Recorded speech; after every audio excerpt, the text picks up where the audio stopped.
O padre jesuíta Inácio Spor possui dois amores que, de certa forma, estão relacionados com o município de Pareci Novo. Um deles é a religiosidade e o outro são as flores. Em seu escritório, na Associação Antônio Vieira, em Porto Alegre, local que mantém viva a memória e as tradições jesuítas, fica clara a devoção do religioso e o apreço pelas mais variadas flores. Crucifixos e pequenas floreiras protegem e decoram o ambiente. Mas a ligação com a Cidade das Flores não se restringe a isso.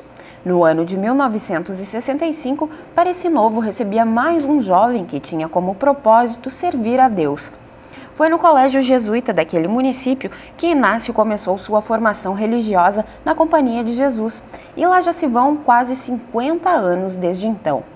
Eu entrei lá em Pareci Novo em 1965, que agora em fevereiro do próximo ano já vai completar 50 anos da minha chegada a Pareci Novo para iniciar minha vida religiosa de jesuíta, na Companhia de Jesus. Nós éramos uma turma de 20 jovens, e destes 4 que perseveraram e se tornaram padres. Além do nosso grupo, havia também muitas dezenas de outros rapazes que estavam lá em formação, além daqueles que estavam lá como formadores, tanto padres como irmãos jesuítas. Então, lá em Pareci, nossa vida era fechada dentro lá daquele recinto do assim chamado Colégio São José, ou então Instituto São José. Mas, historicamente, era conhecido como Colégio São José, desde os primeiros anos lá de 1900. Então, nosso convívio era lá dentro, para formação, oração, estudo, convivência amiga, fraterna. E no decorrer do tempo, né, da formação, além das experiências que a gente tinha lá dentro, também nós, como noviços, a gente também dava catequese nas escolas lá da vizinhança, tanto lá em Pareci Novo, como também lá em Conceição, São Sebastião do Caí, Matiel, outras localidades vizinhas, como também em Montenegro. Então, assim, um ano eu também dei catequese numa escola em Montenegro. Não me lembro mais o nome da escola, creio que era Santo Antônio, naquele bairro perto da rodoviária.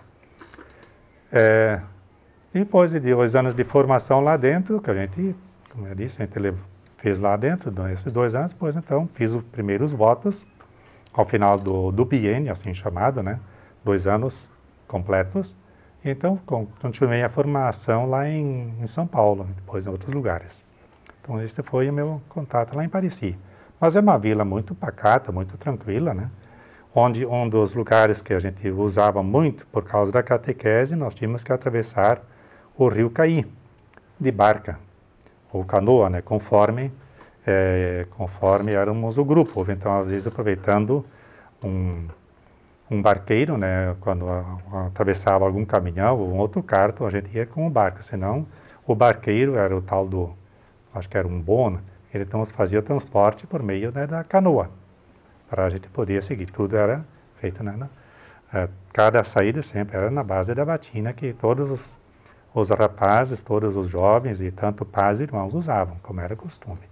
São muitas as lembranças que permeiam a memória do religioso sobre o período em que estudou no Colégio São José, também chamado de Instituto São José. Tantas que ele resolveu fazer uma pesquisa destacando momentos importantes na história do local e de quem por ali passou. O conteúdo dessas histórias que coletei são crônicas que dizem respeito à presença dos jesuítas nesta localidade, a de Pareci Novo. Como já desenvolvi também de outras paróquias, ou colégios ou seminários, também estão aqui, de modo especial, em Pareci, nesse período de tempo, praticamente 100 anos, isto é, de 1895 a 1996, referente ao seminário, isto é, o Colégio São José, que era o noviciário, a terceira aprovação, era o juniorado, era pré-seminário, era escola apostólica, como também era casa de saúde durante uns 20 anos, mais ou menos, e também a paróquia. Então, nesse sentido, esta presença são sempre pequenas crônicas que dizem respeito à atuação dos jesuítas na parte da formação dos nossos jovens, como também a presença, o trabalho pastoral na paróquia, isto é, atendimento na paróquia relativo à construção de igrejas, capelas,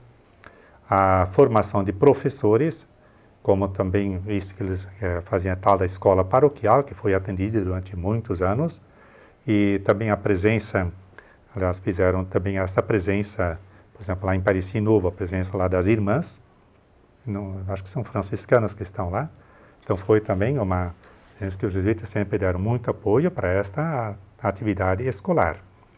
Sem falar também, então, desta outra parte que como a gente sabe, em qualquer paróquia existem esses movimentos, seja de congregação mariana, seja do apostolado da oração, ou então do CLJ, como tem hoje. Então foi um trabalho assim, muito interessante. E com que intuito o senhor elaborou esse trabalho? Elaborei esse trabalho para tornar acessível às pessoas que não têm acesso, ou muitas vezes não têm nem sequer o conhecimento, também dos jesuítas, que não conhecem esta parte da história, porque ainda são jovens e não chegaram a ter esta sua formação aqui no Sul, não tiveram esse contato, então, para poder tornar acessível esse trabalho para essas pessoas. E onde esse trabalho pode ser encontrado?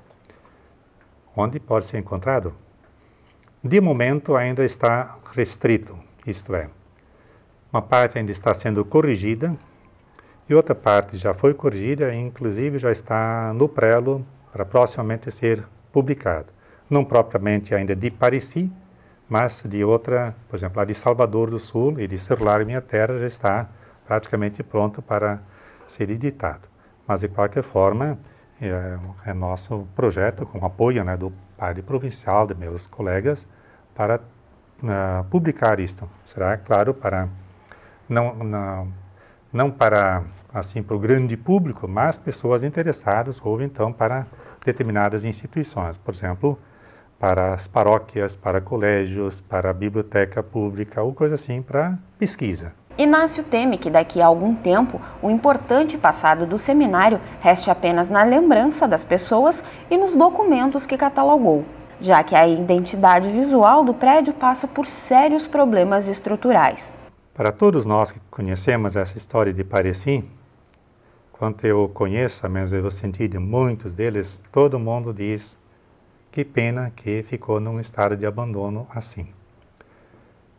Foi viabilizado há dezenas de anos a possibilidade de transformar aquela nossa antiga casa, isto é, do Colégio São José, para se tornar um centro da FEBEM. Isto é, estado menor, né?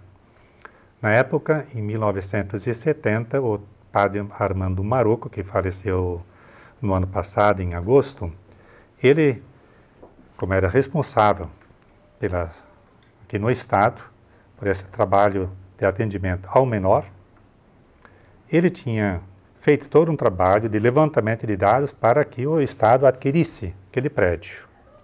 Mas depois aquele projeto foi deixado de lado, que, no entanto, olhando bem, teria sido uma finalidade muito útil sob este aspecto. Mas isso não aconteceu. Depois, quando também foi decretada a saída dos jesuítas lá desse prédio em 1992, a paróquia de Parecis também se mostrou interessada em ter esse prédio para a casa de formação de retiros e coisa da paróquia, ou inclusive de outras paróquias lá da região. Porém, também não se viabilizou, porque na época o prédio já estava muito deteriorado. Cupim tomando conta, um prédio muito grande, e para ocupar um espaço assim tão grande, não é fácil de manter. Quer dizer, para poder fazer um trabalho de completa restauração, requer muito dinheiro. E esse dinheiro a província não tinha, e a província também não tinha elementos, pessoas para poder levar em frente uma obra dessas, porque já tem outras casas de retiro e assim por diante. Então, nesse sentido, para nós se tornou realmente muito doloroso nos separar daquilo que fez parte, né, da vida, da formação de dezenas e dezenas de membros.